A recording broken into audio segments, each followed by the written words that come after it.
Ang dalangin at pagsamo ng bayan mo, iba po Jesus Nazareno.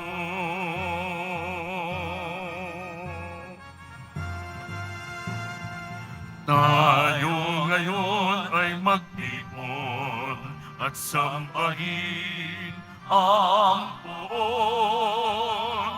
Magdiwang tayo sa ating debosyon, purihin ang Panginoon.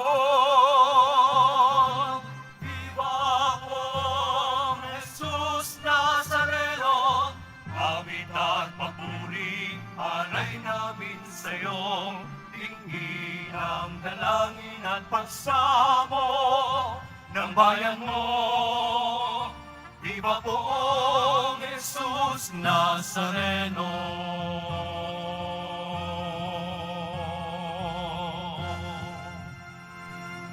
Sa ngalan ng Ama at ng Anak at ng Espiritu Santo, Amen. sumainyo ang Panginoon. At sumaiyo rin. Mga kapatid, aminin natin ang ating mga kasalanan upang tayo'y maging marapat gumanap sa banal na pagdiriwang. Tayo pong lahat, inaamin ko sa makapangyarihang Diyos At sa inyong mga kapatid, na lubha akong nagkasala sa isip, sa salita, sa gawa, at sa aking pagkukulang. Kaya isinasamo ko sa mahal na Birheng Maria, sa lahat ng mga anghel at mga banal, at sa inyong mga kapatid, na ako'y ipanalangin sa Panginoong ating Diyos. Kaawaan tayo ng makapangyarihang Diyos, patawarin tayo sa ating mga kasalanan, at patnubayan tayo sa buhay na walang hanggan. Amen. Panginoon, kaawaan mo kami. Panginoon, kaawaan mo kami. Kristo, kaawaan mo kami. Kristo, kaawaan mo kami. Panginoon, kaawaan mo kami. Panginoon, kaawaan mo kami. Manalangin tayo. Ama naming makapangyarihan, niloob mong akuin ang iyong anak ang krus at kamatayan, upang ang sangkatauhay matubos at mabuhay. Ang pag-ako namin sa krus at kamatayan dito sa lupa, ayon sa diwa ng pagsunod sa iyong loob na ginanap ng iyong anak, ay magpaging dapat nawang aming kamtin ang lubos na katubusan at pagkabuhay sa iyong piling. Sa pamamagitan ni Hesukristo, kasama ng Espiritu Santo, magpa sa walang hanggan. Amen. Magsiupo muna po ang lahat.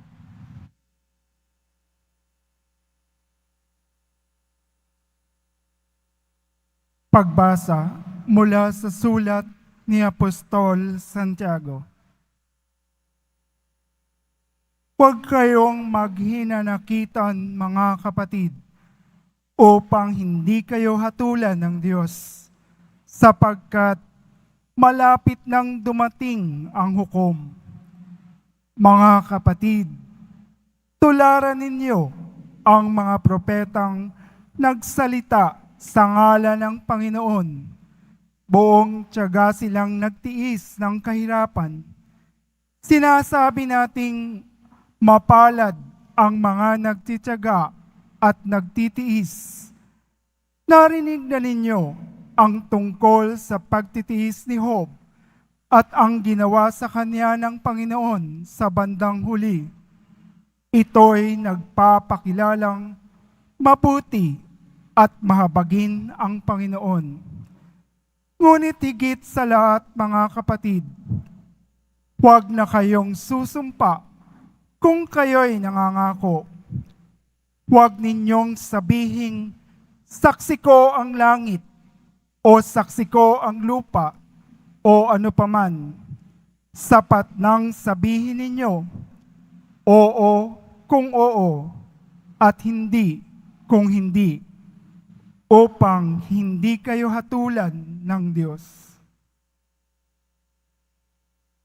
Ang salita ng Diyos. Salamat sa Diyos.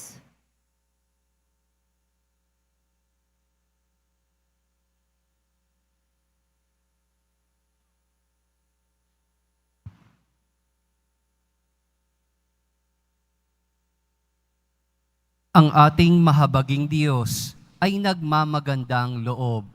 Ang ating mahabaging Diyos ay nagmamagandang loob. Panginooy papurihan, purihin mo kaluluwa. Ang pangalan niyang banal, purihin mo sa tuwina. Ikaw, aking kaluluwa, ang Diyos ay papurihan, at huwag mong lilimutin yaong kanyang kabutihan. Ang ating mahabaging Diyos ay nagmamagandang loob. Ang lahat kong kasalanay, siya ang nagpapatawad. Ang anumang aking sakit, ginagamot niyang lahat. Sa bingit ng kamatayan, ako ay inililigtas at pinagpapala ako sa pag-ibig niya't habag. Ang ating mahabaging Diyos ay nagmamagandang loob.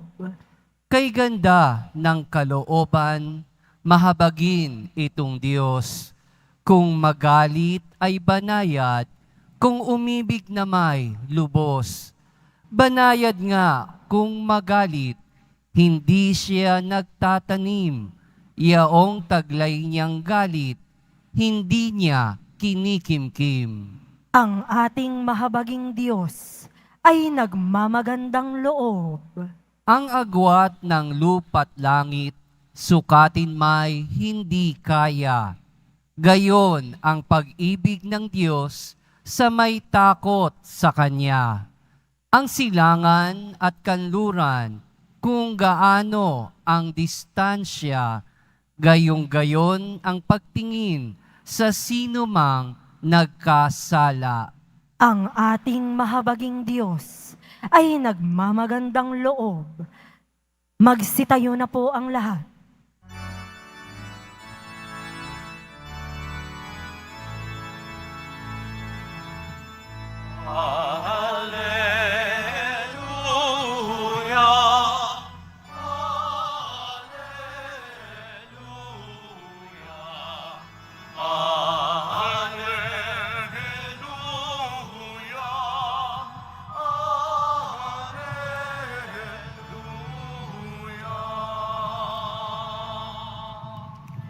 Amang Diyos ni Jesu Kristo,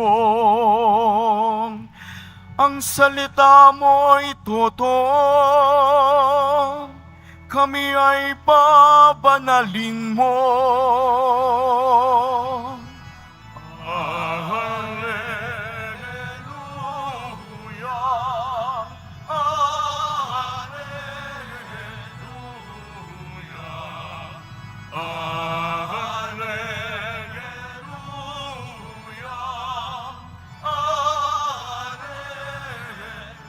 Alleluia,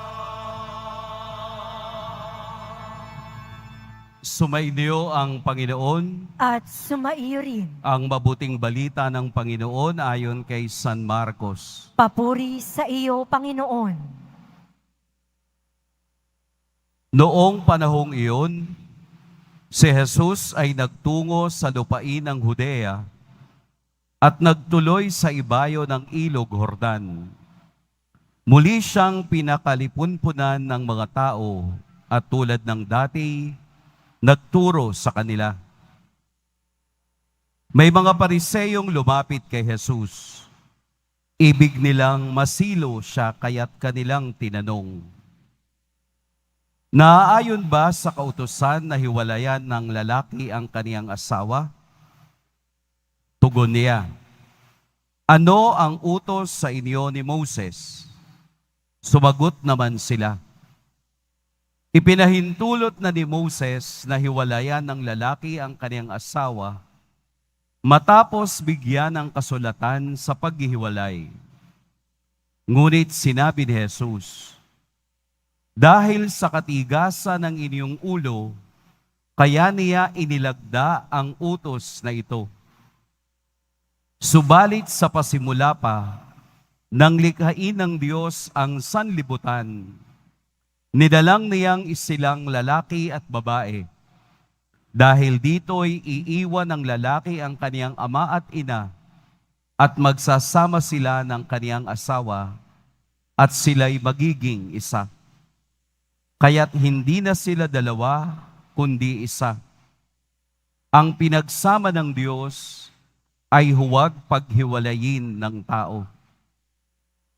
Pagdating sa bahay, ang mga alagad naman ang nagtanong kay Jesus tungkol sa bagay na ito.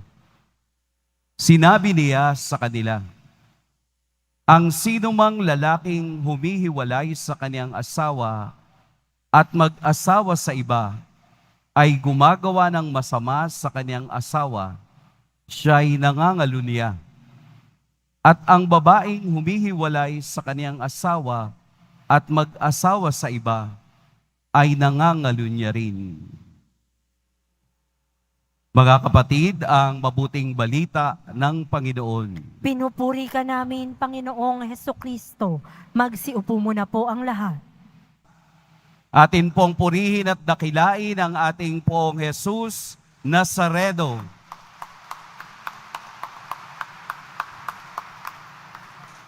Ang mga Pariseyo ay hindi handang makarinig ng tama. Ang gusto nilang marinig ay ang maling sagot ni Jesus dahil gusto silang masilo dito. Bakit po? Dahil gusto nilang mangyari kay Jesus ang nangyari kay Juan Bautista. Ano po ang nangyari kay Juan Bautista? Di ba't siya ay pinugutan ng ulo dahil siya ay nagsalita laban sa pangangalunya?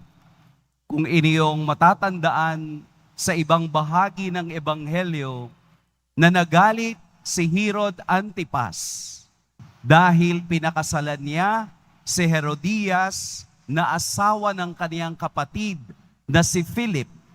Kaya nagalit si Herod at sa isang pagkakataon niloko nila si Juan Bautista at napilitang patayin at pinugutan ng ulo. Ito yung napakagandang bagay na hindi natakot si Juan Bautistang magsalita laban kung ano ang tama, laban kung ano ang moral. Ngayon naman sa ating ebanghelyo, gusto nilang ulitin ng mga Pariseyong ito ang pagkakataong masilo si Jesus. Pero hindi nila magagawa para kumbaga, Jesus is always 10 steps forward laban sa kanila. Kaya ano ang sagot ni Jesus sa Ebanghelyo? Ano ang sinasabi sa inyo ni Moses noon? Ang rason bakit pinayagan ni Moses dahil sa katigasan ng kanilang ulo. Pero sa katotohanan, ang batas ng Diyos, ang utos ng Diyos ay malinaw. Huwag ninyong paghiwalayin ang pinagsama ng Diyos. Ang pananampalataya ay hindi pwedeng isabuhay ng hiwalay sa moral. Nananampalataya tayo dahil meron tayong pinag-uugatang moral ng buhay.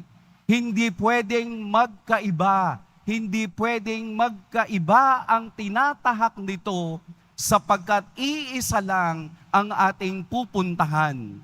Ang Diyos ng buhay at ang Diyos ng katotohanan. Kung titingnan ninyo ang Ebanghelyo, hindi ko alam kung ako ay magiging marahan o marahas. Hindi ko alam kung papaano kong sasabihin ng mas mababaw o mas malalim ang kahulugan nito. Sapagkat sa kaniyang sariling salita, ang Ebanghelyo ay nagsasalita ngayon. Ang asawang humiwalay at nag-asawa ng iba ay nangangalunya. Plain and simple. Hindi po sa akin galing. Inulit ko lang ang sinabi ni Jesus. Nangangahulugan na pag Kristiyano ka, mahalaga ang pananampalataya, pero mas mahalaga ang pamumuhay moral. Hindi po lahat ng legal ay moral. Tatandaan po natin, hindi lahat ng legal ay moral. Ano po ang ibig sabihin nito? Legal ang magsigarilyo? Hindi ba kahit nga may batas na bawal manigarilyo sa mga public places, marami pa rin na nagsisigarilyo kasi nga legal. Pero pag nagsigarilyo ka sa loob ng simbahan, then it is a question of morality.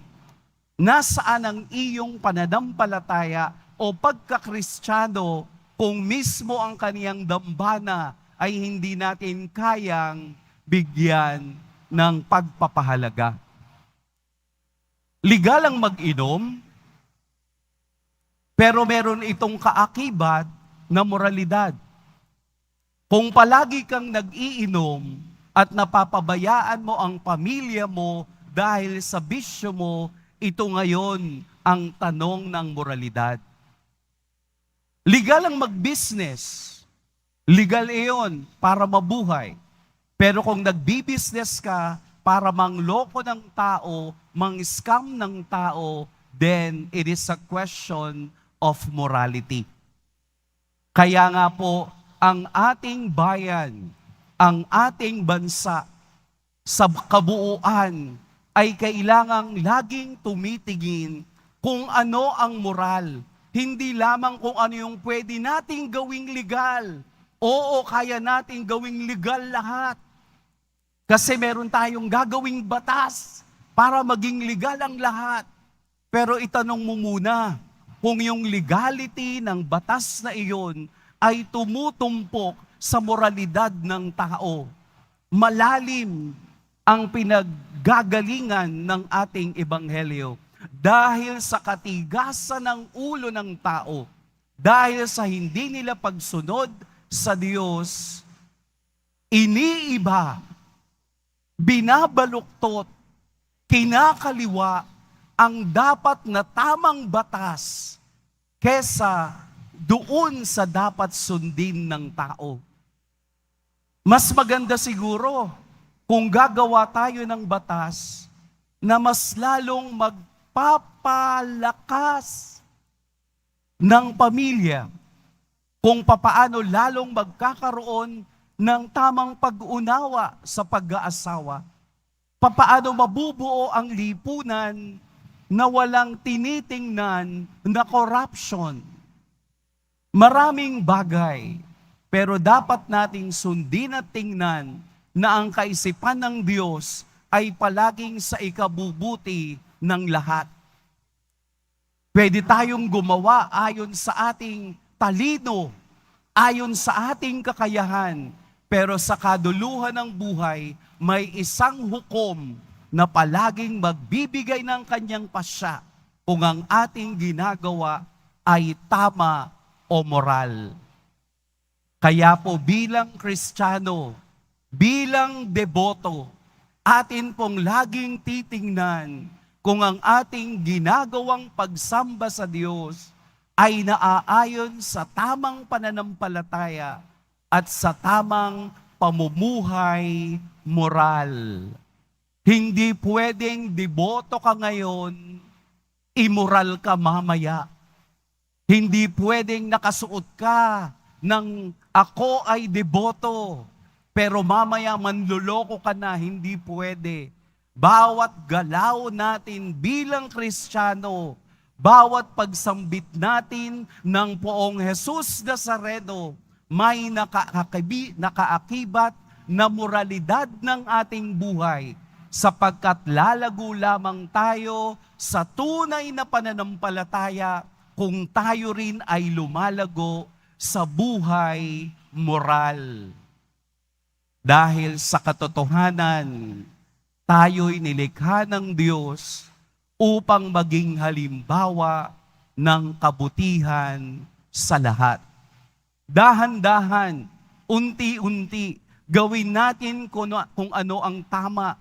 Dahil kung dahan-dahan at unti-unti natin itong ginagawa, nagiging normal na sa ating gumawa ng tama na maliit at lalaki ito upang makapagbigay ng halimbawa sa iba. Ito ang ating baguhin.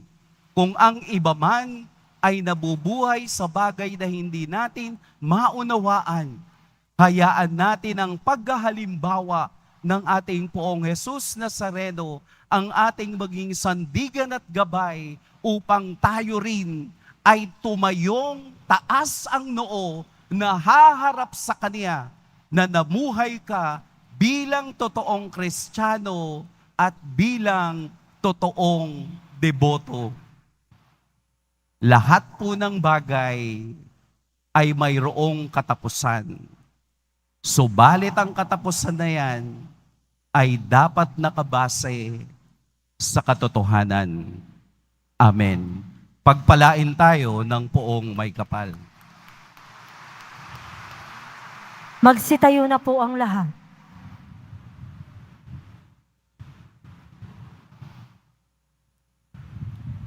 Mga minamahal kong mga kapatid, inilog natin sa mahal na Poong Jesus Nazareno ang ating mga kahilingan.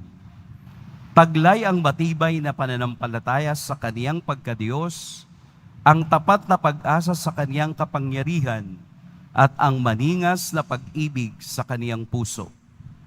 Mahal na Poong Jesus Nazareno, kaawaan mo kami. Mahal na Poong Jesus Nazareno, kaawaan mo kami.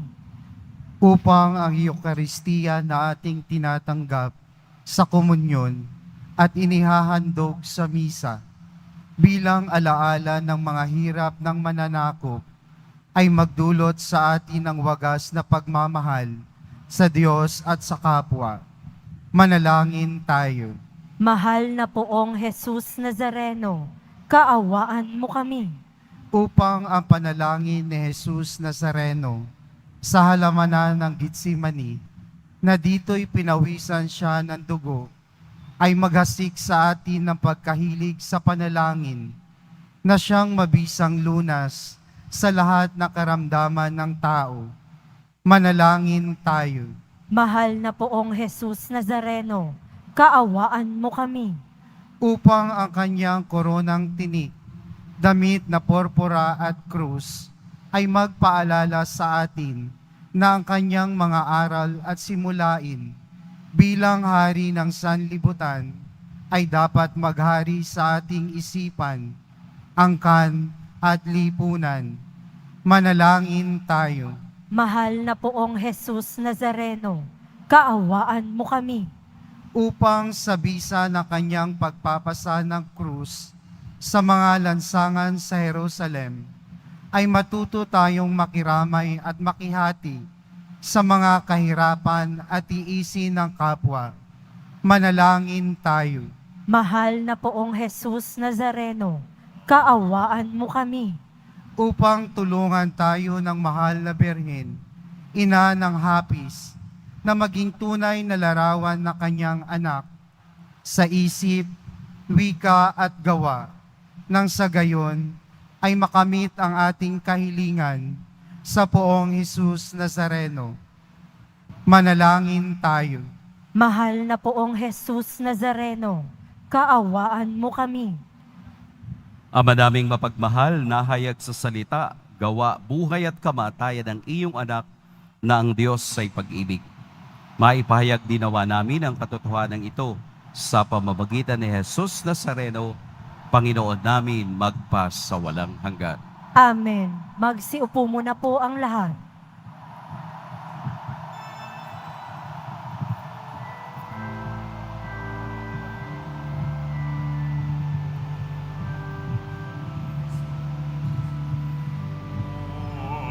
Jesus Nazareno, naririto kami sa harap mo. Para pagkinamay alay namin sa'yo, mula sa tangkay ng buwas at butil ng upang maging dugo't katawan mo. Magsitayo na po ang lahat. Alak at tinapay sa tanan ay nagbibigay buhay, biyayang kaloob mo ay aming inaalay, aming hiling pagpapalat, buhay na dalisay.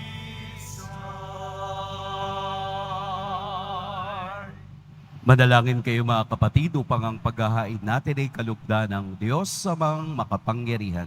Tanggapin nawa ng Panginoon itong paghahain sa iyong mga kamay, sa kapurihan niya at karangalan, sa ating kapakinabangan at sa buong sambayanan niyang banal. Ama naming lumikha, sa ikapagpapatawad ng mga kasalanan, maganap nawa ang paghahaing ito na sa dambana ng krus ay siyang pumawi sa kasalanan ng buong mundo sa pamamagitan ni Hesukristo kasama ng Espiritu Santo magpa sa walang hanggan. Amen. Sumainiyo ang Panginoon. At sumaiyo rin. Itaas sa Diyos ang inyong puso at diwa. Itinaas na namin sa Panginoon. Pasalamatan natin ang Panginoong ating Diyos. Marapat na siya ay pasalamatan. Ama naming makapangyarihan, tunay ngang marapat na ikaw ay aming pasalamatan. Iyong ipinasyang sa kahoy na krus, ang sangkatauhay tubusin ni Jesus. Sa punong kahoy nagkapuwang ang kamatayan. Sa kahoy na krus itinanghalang pagkabuhay. Sa punong kahoy na naig ang sumuway sa iyo. Sa kahoy na krus, siya'y nadaig ng masunuring anak mo. Kaya kaisa na mga anghel na nagsisiawit ng papuri sa iyo, nang walang humpay sa kalangitan, kami nagbubunyi sa iyong kadakilaan.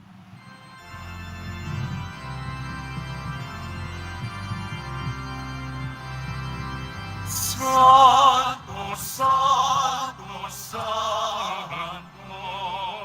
Panginoong Diyos ng mga hukbo, napupuno ang langit at lupa ng kadakilaan mo.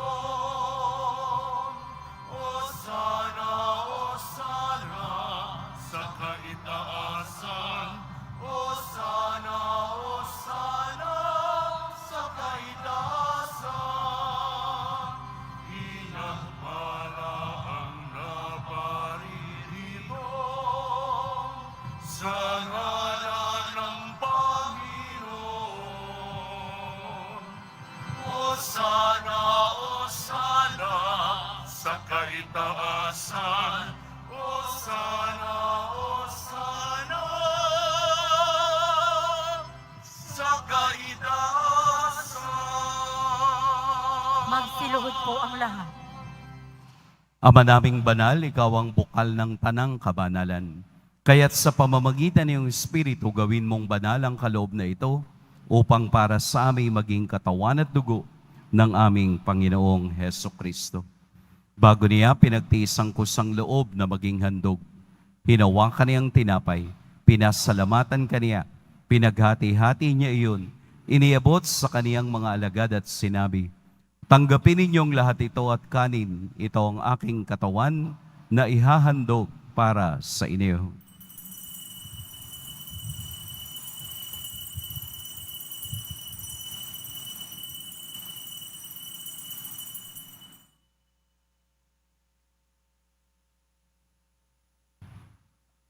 Gayun din naman, noong matapos ang hapunan, hinawakan niya ang kalis. Muli kaniyang pinasalamatan. Inabot niya ang kalis sa kaniyang mga alagad at sinabi, "Tanggapin ninyong lahat ito at inumin. Ito ang kalis ng aking dugo.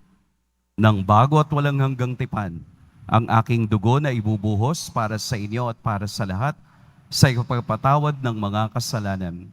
Gawin ninyo ito sa pag-alala sa akin."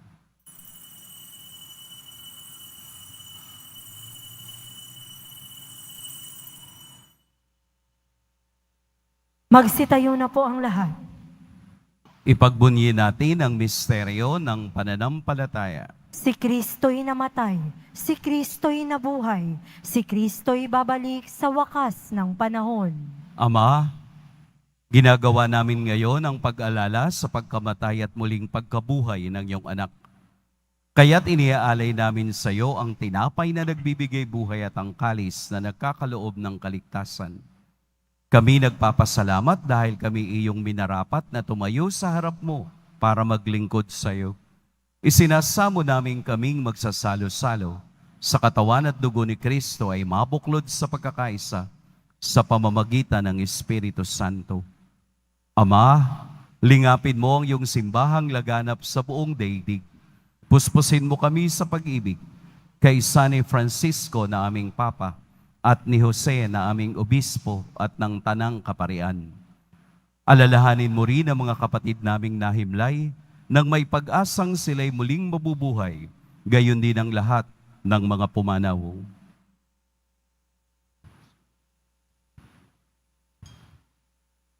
Kaawaan mo sila at patuloyin sa iyong kaliwanagan. Kaawaan mo at pagintapating kaming lahat na makasalo sa iyong buhay na walang wakas.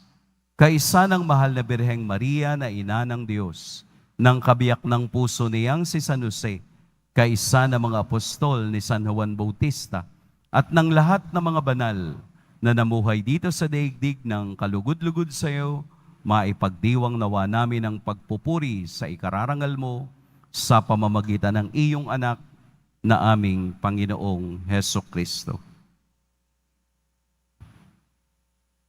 Sa pamamagitan ni Kristo, kasama niya at sa Kaniya, ang lahat ng parangal at papuri sa iyo, Diyos, Amang makapangyarihan, kasama ng Espiritu Santo, magpa sa walang hanggan.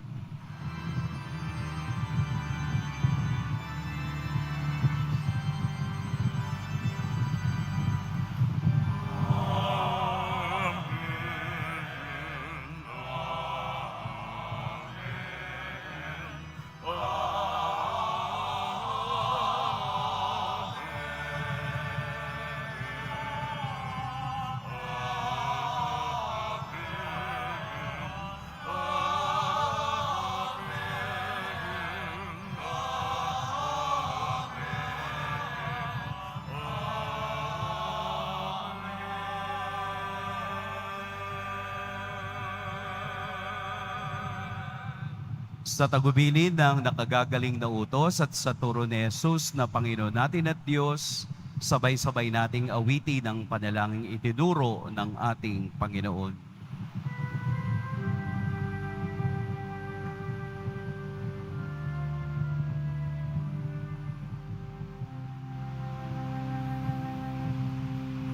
Ama namin, sumasalangit ka, sambahin ang ngalan mo, mapasa amin ang kaharian mo, sundin ang loob mo, dito sa lupa, maranak sa langit. Bigyan mo kami ngayon ng aming kakanin sa araw-araw at patawarin mo kami sa aming mga sala.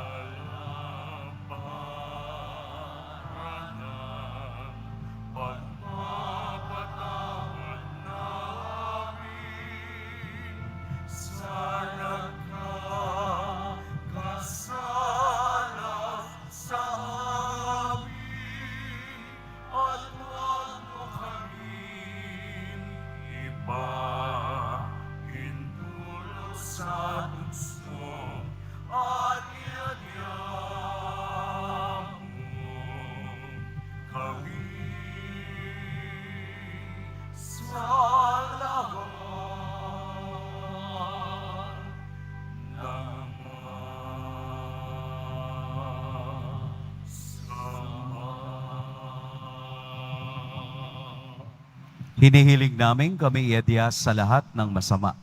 Pagkalooban ng kapayapaan araw-araw, iligtas sa kasalanan at ilayo sa lahat ng kapahamakan. Samantalang aming pinananabikan ang dakilang araw ng pagpapahayag ng tagapagligtas naming si Heso Kristo. Sapagkat iyo ang kaharian at ang kapangyarihan at ang kapurihan magpakailanman. Amen. Panginoong Heso Kristo, sinabi mo sa iyong mga apostol, kapayapaan ang iniiwan ko sa inyo, ang aking kapayapaan ang ibinibigay ko sa inyo. Tunghayan mo ang aming pananampalataya at huwag ang aming pagkakasala. Pagkalooban mo kami ng kapayapaan at pagkakaisa ayon sa iyong kalooban, kasama ng Espiritu Santo, magpa sa walang hanggan. Amen. Ang kapayapaan ng Panginoon naway laging sumainyong lahat. At sumaiyo rin. Magbigayan kayo ng kapayapaan sa isa't isa. Peace be with you. Kordero ng Diyos na nag-aalis ng mga kasalanan ng sanlibutan, maawa ka sa amin. Kordero ng Diyos na nag-aalis ng mga kasalanan ng sanlibutan, maawa ka sa amin. Kordero ng Diyos na nag-aalis ng mga kasalanan ng sanlibutan, ipagkaloob mo sa amin ang kapayapaan. Magsiluhod po ang lahat. Narito si Jesus ang sandigan ng ating pamumuhay moral. Ito ang kordero ng Diyos. Ito ang nag-aalis sa mga kasalanan ng sanlibutan. Mapapalad ang inaanyayahan sa kaniyang piging. Panginoon, hindi ako karapat-dapat na magpatuloy sa iyo, ngunit sa isang salita mo lamang ay gagaling na ako.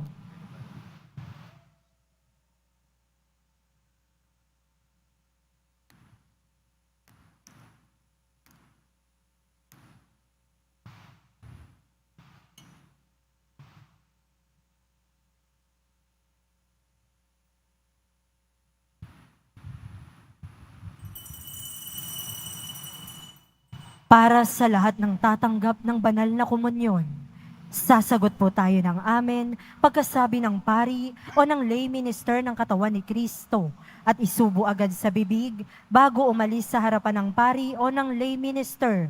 Sumunod po tayo.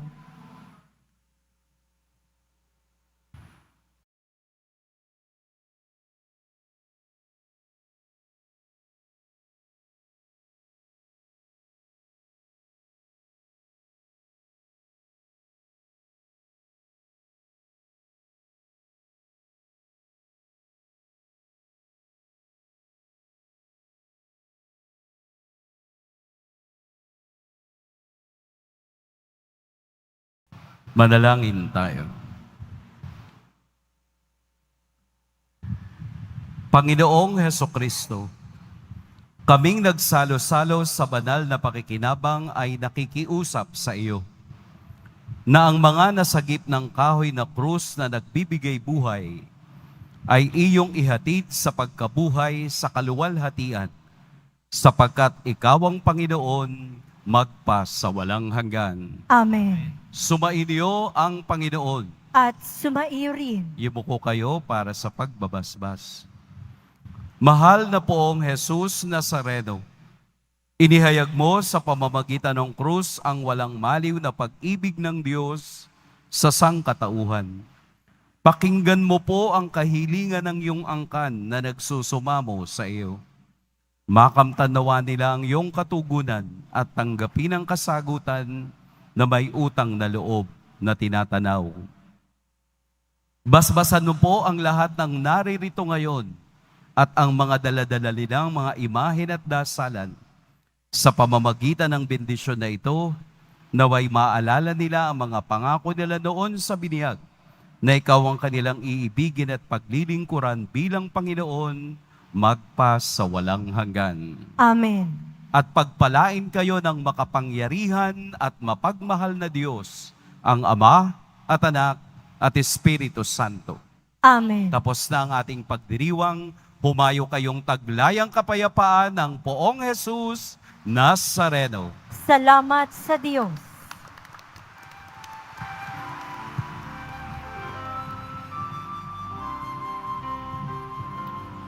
Nuestro Padre Jesús Nazareno,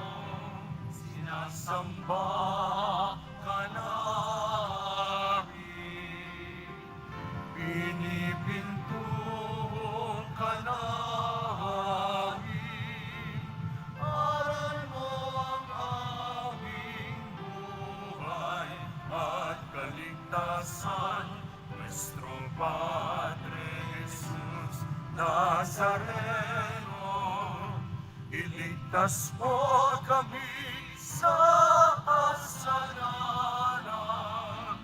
Ang krus mong kinamatayan ay sagisag ng aming kaligtasan. Nuestro Padre Jesus Nazareno, dinarangan ka namin. Nuestro Padre Jesus Nazareno, dinulwalhati ka namin. Nuestro Padre Jesus Nazareno, dinarangal ka namin.